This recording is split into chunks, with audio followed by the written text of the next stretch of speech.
los años de 1924 y 1929, los científicos Alexander Oparin y John Haldane plantearon la teoría físico-química de la vida, aunque Oparin, un bioquímico ruso, y Haldane, un biólogo inglés, trabajaron en esta teoría por separado.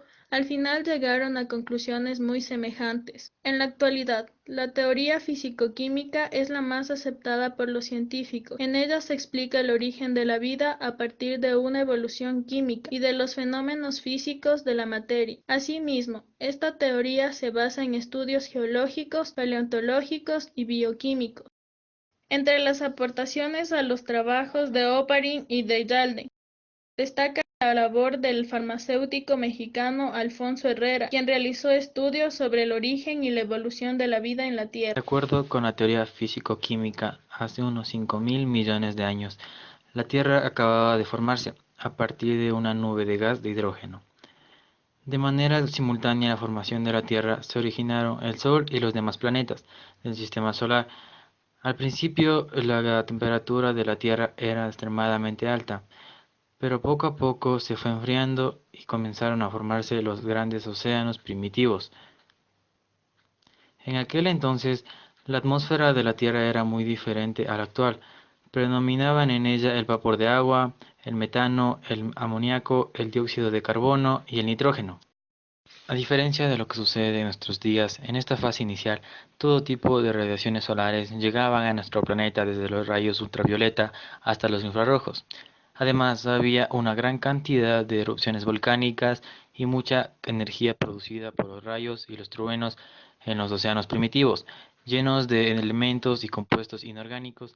Comenzó la evolución bioquímica. Esta evolución consistió en la síntesis de los primeros compuestos orgánicos, entre los cuales les encontrábamos carbohidratos, lípidos e inclusive aminoácidos. Las altas temperaturas en el agua de los océanos facilitaron el inicio adecuado para que las moléculas orgánicas evolucionaran durante millones y millones de años. Estas sustancias se combinaron químicamente entre sí. Algunas de ellas se unieron formando sustancias más complejas. Como resultado del proceso evolutivo, las sustancias complejas quedaron delimitadas por una membrana. Fue entonces cuando comenzaron a darse procesos especializados a estas sustancias delimitadas por una membrana. Oparin le llamó protobiontes.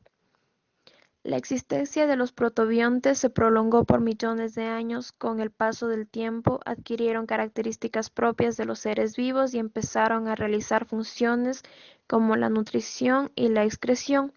Asimismo, comenzaron a reproducirse, lo que implica la aparición de los ácidos nucleicos portadores de la información genética. Evolutivamente, los protobiontes salieron a las primeras células simples y sencillas que surgieron miles de años después. Se cree que los primeros seres vivos que aparecieron en la Tierra eran muy semejantes a las bacterias. Estos seres primigenios, extremadamente sencillos, fueron evolucionando y formaron seres más complejos hasta llegar a integrar organismos pluricelulares.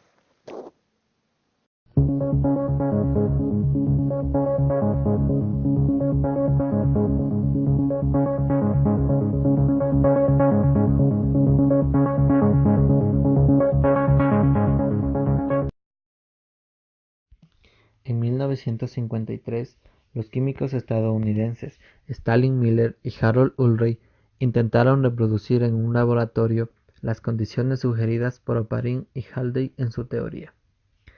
Miller y Urey crean un aparato en el cual se produjeron las condiciones de la Tierra primitiva planteadas por la teoría físico-química del origen de la vida.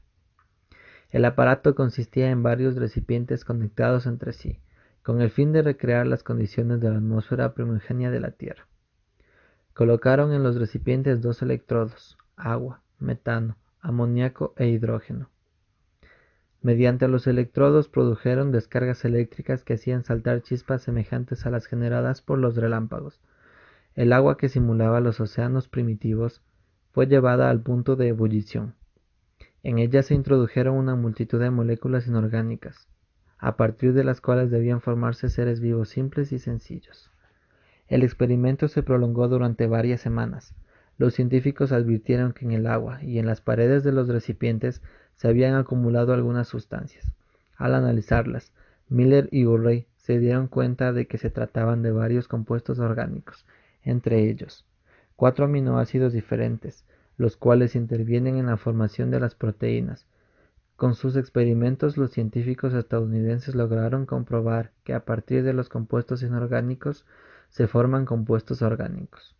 De este modo abrieron el camino para demostrar que la evolución prebiológica, tal y como la plantearon Oparin y Haldane, era posible. Desde entonces se han realizado experimentos parecidos a los de Miller y Urey, pero variando las cantidades y los tipos de gases. Asimismo, en algunos experimentos se han empleado fuentes diversas de energía como los rayos infrarrojos y los rayos ultravioleta procedentes del Sol. La mayoría de estos experimentos obtuvieron una gran diversidad de compuestos orgánicos que forman parte de los seres vivos. De esta manera, ha quedado parcialmente comprobada la teoría de Alexander Oparin y John Haldane.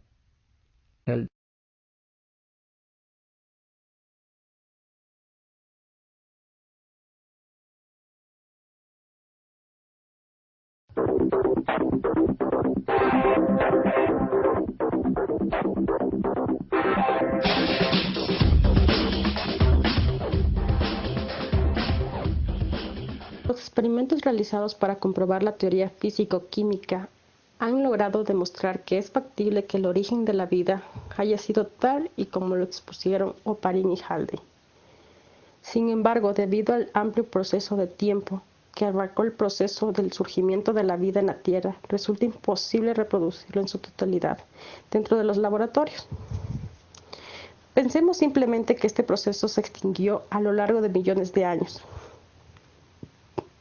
El obstáculo del tiempo ha puesto a los científicos frente a un difícil escenario, pues tal vez nunca lleguemos a conocer cómo fueron los primeros organismos que habitaron en nuestro planeta. A pesar de este inconveniente, la teoría físico-química ha permitido dibujar una imagen bastante cercana a lo que pudo haber sido la génesis en nuestro planeta.